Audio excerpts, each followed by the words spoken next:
Saudara, memang di dunia ini ya,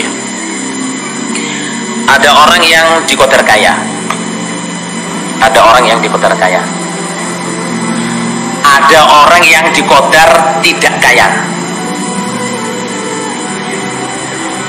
Para orang kaya, gitu, dinasihati oleh Allah, dinasihati oleh Allah, wabtaghi fima atakalau darul akhirah, wala tansa nasibaka minat dunia. Itu nasihatnya Allah kepada Qarun. Ingat-ingat ya, orang-orang jemaah yang dikodar kaya dinasihati oleh Allah. Yang pertama, carilah dengan pemberian Allah yang ada di kamu. Kamu punya duit, punya banyak harta, carilah surga untuk membeli surga. Bikin masjid, bikin pondok. Ya, ada orang jamaah kita jamaah kaya raya tuh jamaah, tapi rumahnya jelek, tapi punya masjid di sana, punya pondok di sana, punya pondok di sana, beautiful, beautiful. Oke, jadi jamaah yang di kota kaya yang pertama, gunakan kekayaan untuk cari surga, mondokin orang, sponsorin orang mengaji kutubus sitah, punya apa? Kalau anaknya nggak ada yang mondok, orang-orang insya Allah di Gading ini saja jamaah banyak mubalek-mubalek yang pengen ngaji kutubus sitah. Jangankan mondok, saudara, sama beli kitabnya aja nggak mampu.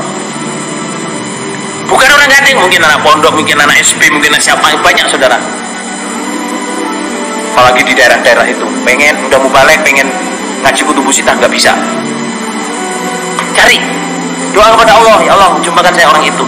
Tanya ke orang-orangnya, kalau ada orang mau mondok saya sponsorin. Berguna. Kalau nggak ada jamaah, ya umrohkan mubalek-mubalek yang pernah ngajar ngaji apa, cariin dulu itu Pak Guru itu kemana, diumrohkan kalau perlu dihajikan. Jadi uang kita apa saja jamaah bermanfaat. Wala tansa nasibaka minad dunya, sama sebenarnya keterangannya, jangan melupakan bagianmu dari dunia. Artinya apa? Ini sudah saya bahas ya, yang dulu ya. Kita diberi kekayaan saudara jamaah, itu ada yang nggak boleh kita lupakan untuk kita. Apa itu? Ya kita taruh di akhirat. Kita taruh di akhirat. Wa ma tuqaddimu li anfusikum min khairin tajidu indallah. Hatim, saudara, ada seorang murid namanya Hatim. Gurunya namanya Syakik. Syakik ini kalau nggak tabiin sahabat saudara. Dia berguru kepada Syakik itu, si Hatim ini selama 32 tahun apa 33 tahun. Suatu saat dia ditanya oleh gurunya, si Syakik itu, "Hai Hatim, kamu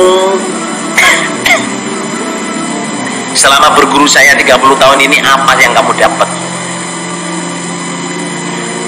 Dia bilang, "Saya mempelajari dari kamu cuma 8 hal." Si gurunya bilang, "Innalillahi wa inna ilaihi raji'un. Usia saya habiskan ngajarin kamu 33 tahun, cuma belajar 8. Ya saya jujur ke kamu bahwa saya itu selama 30 tahun yang saya pelajarin ya cuma 8 ini. Coba sekarang omongin 8 itu apa saja?" Dia bilang gini, yang pertama, orang itu memperjuangkan harga dirinya dengan sekolah, dengan berpolitik, dengan berkarir, dengan berbisnis, supaya dihargai orang. Kita bagaimana? Punya rumah, jadi tokoh masyarakat. Tapi Allah bilang di Quran itu, "Inna akramakum indallahi atqakum." Orang tuh berebut supaya dimuliakan, rebutan jadi lurah, rebutan jadi camat, rebutan jadi bupati, nggak tahu ya, rebutan jadi gubernur, rebutan jadi orang pangkat, apalah rebutan, apa rebutan bisnis, pak bisnisnya paling lancar di situ, ujung-ujungnya penghormatan. Tapi ternyata yang paling mulia di sisi Allah itu bukan orang itu, yang paling mulia di sisi Allah adalah orang yang takwa. Makanya saya usaha menjadi orang takwa selama 33 tahun ini. Yang kedua, orang itu saling mengiri dengan kebersihan orang lain. Sampai kerja itu disaingin ini, kerja itu disaingin ini, semua. Lah saya lihat di Quran itu ternyata nahnu qasamna bainahum ma'isyatahum. Saya membagi di Allah berfirman di Quran itu, saya membagi di antara mereka kehidupan mereka. Kehidupan saya itu sudah dibagi oleh Allah. Jadi ya saya terima, saya syukurin apa yang saya kerjain ini, nggak usah pengen ini, pengen itu, pengen itu.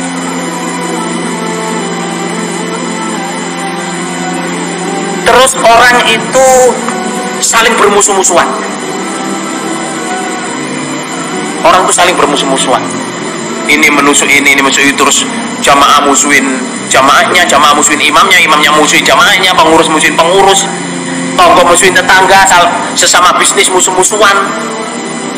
Padahal di Quran itu Allah berfirman, inna syaitana lakum adu fattakhiduhu aduwa. Sebenarnya yang jadi musuh kamu yang asli itu syaitan, maka ambillah syaitan sebagai musuh kamu. Lah saya, insya Allah gini, saya tidak akan bermusuhan dengan orang iman. Kalau saya salah, saya minta maaf. Kalau dia salah, sebelum minta maaf sudah saya maafin. Karena musuh saya cuma satu, syaitan. Jadi syaitan saja yang saya akan musuhi. Itu nomor berapa saja, jemaah? Nomor 3. Orang itu usaha nabung. Gimana? Nabung duit, nabung emas, nabung tanah. Ada nggak yang nabung tanah, saudara?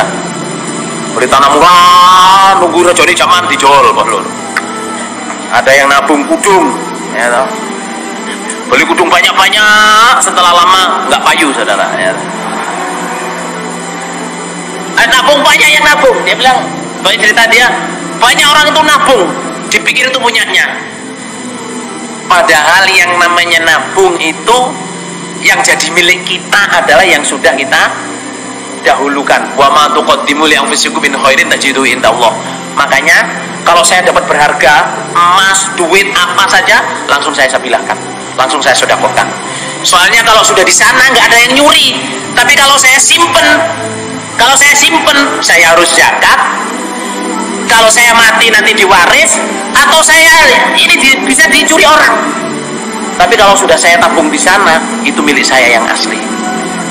Nomor berapa, saudara?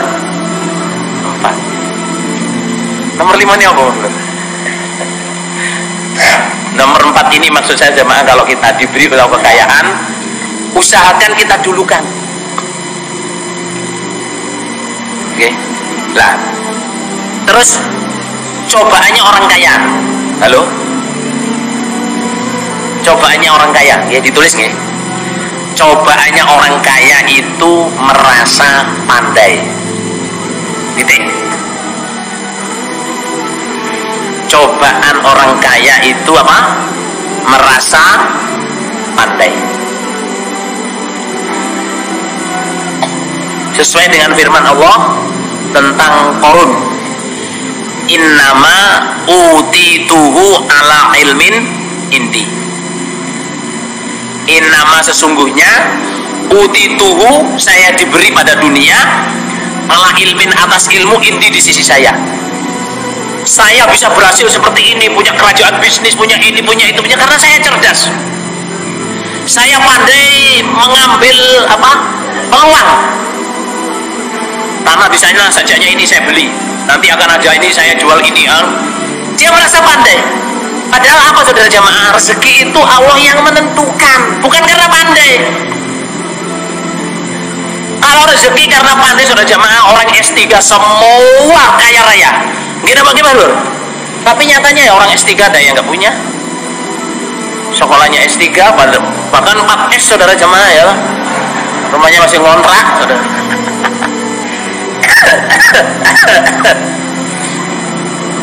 Artinya gini loh. Kalau kita kaya, syukur. Be humble. Jangan merasa kekayaan itu didapat karena kepandaiannya. Karena memang cobaannya itu.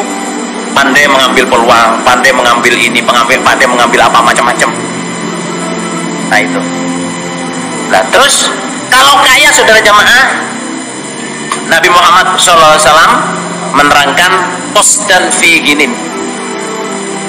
Qasdan fi ginin. Sedengono, sederhanalah dalam keadaan kaya. Artinya kulu washrabu wala tusrifu. Makan minumlah tapi jangan berlebihan. Di hadis Ibnu Majah termasuk berlebihan adalah berusaha mendapat makanan apa yang dia inginkan. Itu termasuk berlebihan. Besok jadwal makan saya ayam panggang Bangi, kikil Mojosongo, sate cukir, rawon Mojagung, apa namanya Pak Lur?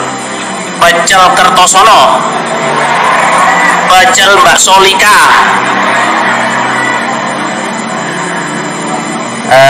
rujaknya anak Yusiai apa jenengan? Mbak Dah, kereco alun-alun. Apa kereco Pak Lur? Ya maksudnya gini loh, ngono yo ngono ning ojo ya, bersedanglah dalam keadaan kaya. Klambi balur jamaah yo ojo klambi sing warang larang. Orang itu, saya sering cerita ini ya, tahun 96 saudara jamaah, orang jamaah ada yang punya sempak harganya $125.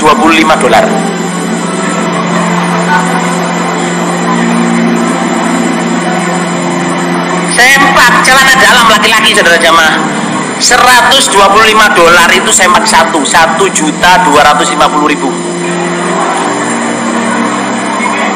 Terus saya ngomong iki sempak apa ya iso mijeti, apa iso ngerai teri-teri iso.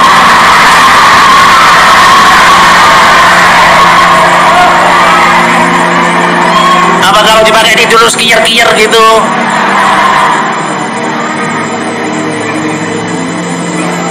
Itu israf saudara. Celana dalam kok 1.250.000 itu celana dalam opo? Masya Allah. 96 saudara, 96. Jadi ada jemaah ini yang memang kelambine wis kudu trendy kabeh.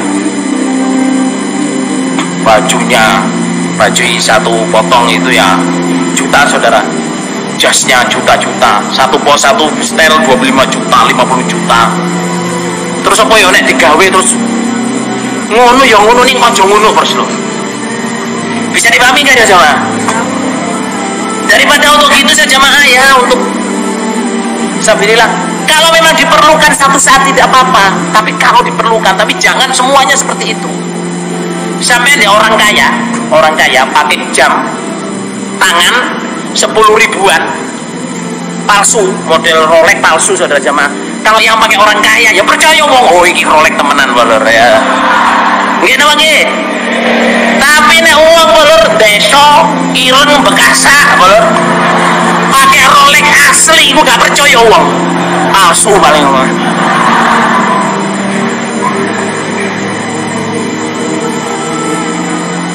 Dunia ini kita jangan terpengaruh, saudara jamaah.